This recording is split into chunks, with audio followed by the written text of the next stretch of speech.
नमस्कार साथियों, मैं एडवोकेट सोनू कुमार आपके अपने YouTube चैनल कोर्ट जेनिक्स में स्वागत करता हूं और आशा करता हूं कि आपने मेरा चैनल ये सब्सक्राइब कर लिया होगा।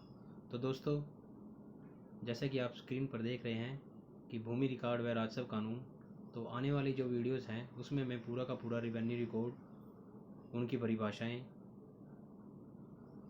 इसके अंदर पटवारी कानूनगो, कलेक्टर, कमिश्नर और फाइनेंशियल कमिश्नर की क्या पावरें हैं, कौन सी कोर्ट होती है, दावा कैसे डलता है और उनकी पावरें क्या हैं, तथा इंतकाल क्या है, जमाबंदी क्या है, जरीब क्या है, इन सभी चीज़ों के बारे में डिस्कस करेंगे। और इसके साथ साथ हम अपनी ज़मीन का हिस्सा निकालना भी जमाबंदी से सीखेंगे। तो दोस्तों, शुरू करते हैं। तो इन परिभाषाओं में आज मैं सबसे पहले शुरू करने वाला हूँ। परिभाषाओं में सबसे पहले है सिजरा लट्ठा क्या होता है। तो सिजरा लट्ठा मुसावी के आधार पर किसी भी गांव की भूमि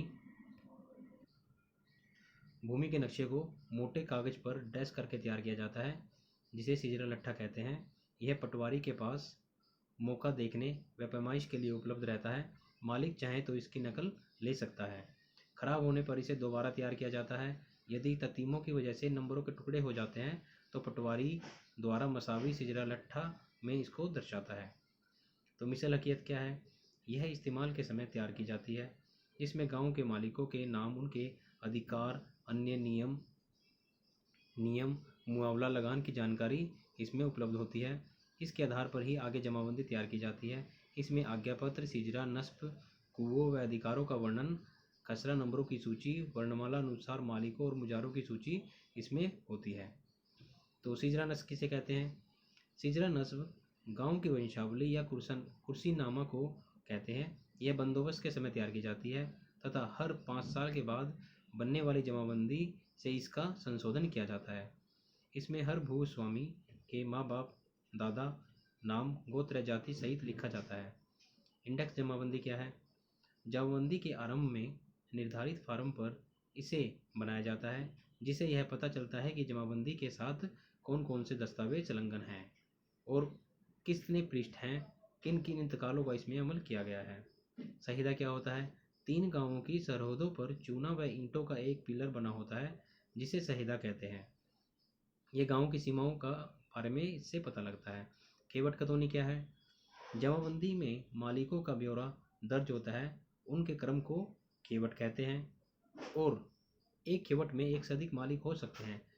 जमाबंदी में जो काश्तकार होते हैं उनका उल्लेख क्रम अनुसार किया जाता है, उसको खतौनी कहते हैं। एक खेवट के अधीन एक से अधिक खतौनी हो सकती है। रजिस्टर सम्मान क्या है? पटवारी के पास सामान, पैमाइश, अलमारी आदि का विवरण एक निर्धारित रजिस्टर में दर्ज होता है। राजस्व रिकॉर्ड जो पटवारी के पास है वह भी इसमें दर्ज किया जाता है। अधिकारियों द्वारा निरीक्षण के दौरान टिप्पणी भी इसमें दर्ज की जाती है। इससे अधिकारियों का निरीक्षण के दौरान टिप्पणी भी इसमें दर्ज की जाती है और इसके यह मालूम होता है कि पटवारी के पास कितना और कौन कौन सा सामान पैमाइश है तथा इसकी रिकॉर्ड की हालत किस प्रकार से है। रोजनामते व्याप्ति क्या है? जैसे ही हम नाम से जानते हैं कि रोजनामा व्याप्ति एक प्रकार की वही है जो रजिस्टर होता है, जिसमें पटवारी उसके पटवार सर्कल में होने वाली प्रतिदिन की मुख्य घटनाएं इसमें दर्ज करता है। यह 1 सितंबर 16 भादों से हर वर्ष नए सिरे से आरंभ होता है। इसके हर पृष्ठ पर तहसील कार्यालय की मोहर लगी होती है। यह किसी की ओर से पटवारी को उपलब्ध कराया जाता है। यह सरकार की ओर से पटवारी को उपलब्ध कराया जाता है। यह देसी महीना समाप्त होने पर इस रजिस्टर में दर्ज सभी घटनाओं का सारांश लिखा जाता है, जिसे तजकरा महावरी कहते हैं। इसमें एक मास में घटित हुई फसलों, पशुओं, बाढ़, रजवाहा, नहर आदि की घटनाओं का जिक्र भी किया जाता है। रोजनामचा हरकती कैसे कहते हैं? जैसे नाम से ही हमें प्रतीत होता है कि हरकती मतलब रोजनामचा हरकती इस प्रकार का रजिस्टर है जिसमें पटवारी जब कहीं अपने एरिया से बाहर जाता है तो उसमें लिखता है कि वह कहाँ जा रहा है और किस काम के लिए जा रहा है, और यह रजिस्टर गांव के नंबरदार के पास रखा होता है। उसके बाद है लाल किताब किसे कहते हैं? यह एक बड़े आकार का रजिस्टर होता है जिसमें कई प्रकार के नक्शे बने होते हैं, जिसमें गांव के बारे में सूचना दर्ज होती है, जो कि गांव के क्षेत्रफल, भूमि की किस्म, वार्षिक माल, उसकी व्यय, रहन, दान, बंटवारा, मुजारों आदि और तथा गांव की जनसंख्या के बारे में इसमें लिखा होता है। रसीद बुक क्या होती है? ये 3 प्रता एक बुक होती है। जो भी रिकॉर्ड की नकल लेता है उसकी फीस की रसीद जारी करता है। पहली प्रति नकल प्राप्तकर्ता के मौके पर दे दी जाती है। दूसरी रसीद कार्यालय में जमा हो जाती है। तीसरी प्रति पटवारी के पास रिकॉर्ड में रहती है। उसके बाद दाखिल खारिज क्या है? देखिए, सबसे लास्ट की परिभाषा में बता रहा हूँ आपको। दाखिल खारिज, इसमें इंतकाल, इसे हम इंतकाल भी कह सकते हैं, जिनके अधीन पहले मालिक का नाम समाप्त नए मालिक का नाम नियम अनुसार दर्ज किया जाता है। अंग्रेजी में इसे म्यूटेशन कहते हैं। इसका शाब्दिक अर्थ बदलना या यानी कि नाम बदलना है। एक व्यक्ति का नाम दर्ज यानी कि दाखिल होना, दूसरे व्यक्ति का नाम इसमें काटा जाना यानी कि खारिज होना। ये दोनों ही उर्दू के शब्द हैं, इसलिए इसे दाखिल खारिज कहते हैं। अर्थात पुरानी स्थिति को समाप्त करके नई स्थिति दर्ज करके दिखाना दाखिल खारिज कहलाता है। बंद सवाल क्या है? इंतकाल पर फैसला करने से पूर्व गांव में मुनादी कराई जाती है। जो व्यक्ति गांव से बाहर रहते हैं उनको एक निर्धारित फार्म में उनके पास कुछ प्रश्न भेजे जाते हैं, जिसमें इनका इंतकाल का नंबर, भूमि की किस्म आदि लिखी जाती है। यह भूमि लेने या बेचने वालों को भी भेजा जाता है ताकि इंतकाल मंजूर होने से पहले सूचना आदि मिल सके। रोजनामचा कारगुजारी क्या है? इसमें पटवारी प्रतिदिन जो कार्य करता है रोजाना उसका उल्लेख करता है। यह 2 प्रता होता है। मास के अंत में सारांश निकाला जाता है तथा इसे कानूनों के माध्यम से तहसील कार्यालय में भेजा जाता है। जो भी अधिकारी पटवार खाने में निरीक्षण करेगा उसकी रिपोर्ट इस पुस्तिका में दर्ज होगी। शर्त वाजिब उल अर्ज क्या है? यह इंतकाल के समय तैयार किया जाता है, जिसमें गाँव के रीति रिवाज लिखे जाते हैं। इसे अधिकारों का रिकॉर्ड माना जाता है और इसे अंग्रेजी में विलेज एडमिनिस्ट्रेशन पेपर भी कहते हैं। भाईचारा क्या है? जब गांव में भूमि कब्जा व रिवाज के अनुसार बांटी गई हो लेकिन बाद में हिस्से के अनुसार ना रहे तो इसे भाईचारा कहते हैं। यह 2 प्रकार की होती है। जब सभी मालिक कब्जे के मुताबिक अलग अलग मालिक हों और गांव में शामलात पत्ती न हो तो इसे भाईचारा मुकम्मल कहते हैं। जब नंबर 2, जिस गांव में शामलात देह या शामलात पत्ती सभी मालिकों की साझी हो लेकिन भूमि को कब्जे अनुसार बांट लिया गया हो तो इस प्रकार की किस्म को भाईचारा गैर मुकम्मल कहते हैं। उसके बाद खालसा जागीर मौजा क्या होता है? मालगुजारी यदि सरकार को जाती है तो किस्म खालसा कहलाती है और यदि किसी जमींदार को जाए तो इसे मौजा जागीर कहते हैं।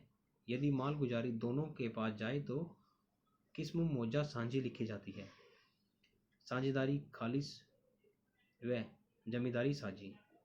सारे गांव की भूमि का यदि एक ही मालिक हो तो इसे जमींदारी खालिस कहा जाता है। जब सारे गांव की भूमि की मलकियत साझे में एक ही परिवार की है और एक ही खेवट में हो तो इसे साझेदारी साझी कहलाती है। यह 2 किस्म में होती है। मुकम्मल वह किस्म है जिसमें रिवाज अनुसार गांव की भूमि बांट ली गई है और मुआमला हर एक व्यक्ति पर हिस्से अनुसार लगाया गया हो। इसमें शामलात देह की खेवट नहीं होती। यदि मालिक मुआवले की अदायगी के जिम्मेदार होंगे। गैर मुकम्मल वह किस्म है जिसमें मालिकों की भूमि हिस्से के मुताबिक अलग अलग हो और शामलात देह की खेवट भी हिस्सों के अनुसार हो। इसमें मुआमला हिस्सों के अनुसार लगता है। आला बाड़ा अदना छोटा क्या है? जो मालिक रुपयों या अनाज की शक्ल में मालकाना लेता है उसे आला मालिक और जो मालकान हक अदा करते हैं उसे अदना मालिक कहा जाता है। मालिक कब्जा क्या है? जब व्यक्ति भूमि का मालिक हो तथा मौका पर कब्जा हो लेकिन उसका शामलात देह पत्ती ठोला में हिस्सा न हो तो मालिक कब्जा कहलाता है। तो उसके बाद है कस्टोडियन भूमि क्या है? कस्टोडियन भूमि 1947 में भारत पाकिस्तान के बंटवारे के समय मुसलमानों द्वारा छोड़ी गई भूमि की देखरेख सरकार करती थी। यानी कि कस्टोडियन, उसकी रख रखाव करने वाली। जो लोग पाकिस्तान से भारत आए, यह भूमि उनको पिछले रिकॉर्ड के आधार पर क्लेम के अधीन अलाट कर दी गई, परंतु अब भी भूमि बकाया है जो केंद्रीय सरकार की मलकियत है। एक पैकेज के अधीन यह राज्य सरकारों द्वारा खरीद ली गई है और इंदिरा राज्य सरकार, हरियाणा सरकार के नाम आ गया है। अब सरकार की नीति के अधीन इसे समय समय पर तहसीलदार बिक्री द्वारा नीलामी से बेचा जाता है। शामलात भूमि जो हिस्सा मुसलमानों का था, उसे भी सरकार कस्टोडियन भूमि मानकर बेच रही थी, लेकिन सुप्रीम कोर्ट के आदेशों के अनुसार सन 1985 के बाद इसे बंद कर दिया गया। तो सबसे ज़्यादा इम्पोर्टेंट है कि मुसावी क्या है। जो आप ये चित्र जो देख रहे हैं, इसमें देखिए ये तिकोने हैं, बीच में देखिए तिकोने इससे बने हुए हैं, किसी का भी एक शेप नहीं है। तो ये जो मुसावी है, ये मुसावी है और यह चकबंदी से पहले की है। मुसावी क्या होती है? एक मोटे कागज़ पर खेतों की पैमाइश शिजरा किस्त करके मौका अनुसार उसका नक्शा बना लिया जाता है, जिसे मुसावी कहते हैं। इसमें खसरा नंबर, मुरब्बा, गांव की सीमाएं, रास्ते आदि सब अलग अलग रंगों में दिखाई जाती हैं। ये जो चित्र आप देख रहे हैं, ये तो है चकबंदी होने से पूर्व की मुसावी। जब चकबंदी हो गई उसके बाद ये देखिए ये नक्शा तैयार किया गया है। इस तरह की मुसावी तैयार की। इसमें देखिए बीच में चारों तरफ से ये चकोर बनाई गई है, ताकि चकबंदी के समय, चकबंदी का मेन बेनिफिट यही था कि जो छोटे छोटे खेत थे इधर उधर बिखरे हुए थे एक मालिक के, उसको एक जगह इकट्ठा करके उसको एक जगह खेत दिया गए और इस तरह से ये चकोर मुसावी तैयार की गई। तो आशा करता हूँ कि आपने ये परिभाषाएं समझ ली हैं। आने वाली वीडियो में और भी ज़्यादा परिभाषाएं होंगी और आने वाली वीडियो में हम जमाबंदी के हिस्से निकालना सीखेंगे। तो जब तक के लिए नमस्कार, धन्यवाद।